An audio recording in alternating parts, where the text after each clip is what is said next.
নিজে বানালে পাস্তা বুঝি এরকম দেখতে হয় না, তাই তো। আর ইউটিউবে দেখায় বা যেখানে সেখানে যখন রেসিপিতে দেখি তখনকার দেখতে কি সুন্দর লাগে, তাই তো, আর দেখতে কতটা লাল এমন হয়, কিন্তু নিজে বাড়িতে বানালে তো এমন হয় না। তাই বলতে চাইছেন তো, তাই তো মনে মনে ভাবেন তো। তা দেখে নিন পুরো সিক্রেট টিপসের সমেত যে কিভাবে বানালে এরকম লাল রং হবে আর এরকমটাই সুন্দর হবে, আর উপর দিয়ে দেখতেওটাও এরকমই হবে, একদম ঝরঝরে খোলা খোলা। ভালো করে দেখে নাও আমি কিভাবে বানাচ্ছি, সেইভাবে বাড়িতে আজই বানিয়ে ফেলো একেবারে। খুবই স্বাদ হয় খেতে, দেখতে যতটা সুন্দর খেতেও অতটা স্বাদ। গরম জলে বসিয়ে দিলাম, গরম জলের মধ্যে একটুখানি নুন দিয়ে পাস্তাগুলোকে সিদ্ধ হতে বসিয়ে দিলাম। পাস্তাগুলো ফুটে উঠলে উপর দিয়ে ফেনা ফেনার মতন হয়ে যাবে, এই যে এমনটা, তখন পাস্তাগুলোকে উঠিয়ে নিয়ে হাতে চেপে দেখবে, হাতে চেপলে একটু নরম লাগবে আর এই যে এরকম ভেঙে যাবে বা একটু চেপে যাবে, তখন কি করবে, নামিয়ে নেবে। বেশি সিদ্ধ কিন্তু করো না, বেশি সিদ্ধ করলে খেতে একদমই ভালো লাগবে না। জলটা ছাড়িয়ে নিয়ে ঠান্ডা জল দিয়ে হালকা ধুয়ে এরকমভাবে রেখে দেবে।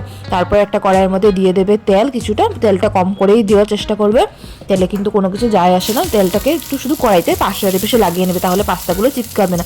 তারপর এই পেঁয়াজ কুচি দিয়ে দিলাম, পেঁয়াজ কুচি দিয়ে ভালো করে কড়াইয়ের চারিপাশে লাগিয়ে নেব। আর এখন যেটা আসল জিনিস, যেটা দিয়ে আমাদের মানে পাস্তাটা লাল হয়, সেটা তোমাদেরকে দেখাচ্ছি। এই যে টমেটো, একদম পাকা টপটপা টমেটো নেবে। এখানে আমি 2টো টমেটো নিয়ে নিয়েছি, একদম পাকা ছিল, পুরো লাল। এর মধ্যে নুন, মরিচের গুঁড়ো, জিরে ধনের গুঁড়ো আর হলুদ। আর মরিচের গুঁড়োটা কিন্তু এর মধ্যেই দেবে। মরিচ অনেকেই কী করে পাস্তার মধ্যে উপর দিক দিয়ে ছিটিয়ে দিয়ে দেয় মরিচের গুঁড়ো, এতে করে কিন্তু লাল হয় না। এতে করে শুধু মরিচটা লাগবে, ঠিকই ঝাল হবে, কিন্তু লাল কোনো রকমের হবে না।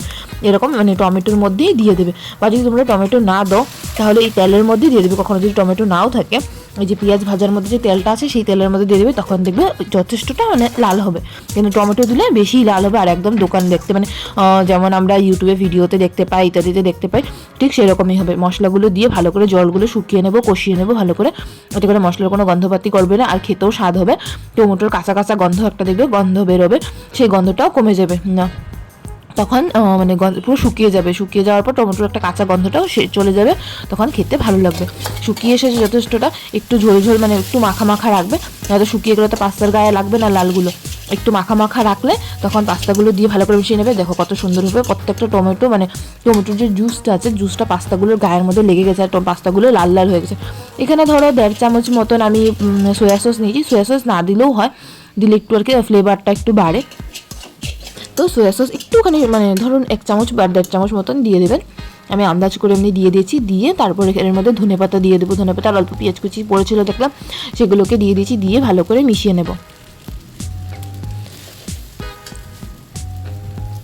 পাস্তাটা বয়েল হয়ে গেলে আর বেশি সময় লাগে না, বাস ঝটপট একের পর এক কড়াইতে দিতে থাকো আর নাড়তে থাকো, নাড়তে নাড়তে দেখবে 5-10 মিনিটের মধ্যে একদম ফটাফট হয়ে যাবে। এই যে হয়ে গেল, মানে ধনে পাতাগুলো মিশে গেছে, নরম হয়ে গেছে। এর মধ্যে অল্পটা পেঁয়াজের পাতা কুচি দিয়ে দিয়েছি আমি। পেঁয়াজের পাতা মানে পেঁয়াজ কলি যে থাকে বা স্প্রিং অনিয়ন যেটাকে বলে, সেটা দিয়ে দিয়েছি আমি। কুচি কুচি দেখে দিয়ে দেবো, দিয়ে দুবার নাড়াচাড়া করে বাস নামিয়ে নিয়েছি। হয়ে গেল আমাদের পাস্তা। আর উপর দিয়ে গরম মশলা দিয়ে দিয়েছি। গরম মশলা কিন্তু দিতে ভুলো না, কিন্তু গরম মশলার কথা বলছি না, গরম মশলাটা দিলে খুব সুন্দর, খুবই সুন্দর একটা গন্ধ আসবে। গরম মশলাটা দিতে একদম ভুলো না। গরম মশলা যদি বাড়িতে না থাকে তাহলে ম্যাগি মশলা একটা নিয়ে আসবে, ম্যাগি মশলা একটা ছিটিয়ে দিয়ে দেবে, দেখবে কি সুন্দর হবে। এই যে রেডি হয়ে গেল আমাদের পাস্তা। উপর দিক দিয়ে স্প্রিং অনিয়ন কিছুটা দিয়ে দেবো, মানে এই পেঁয়াজের পাতা।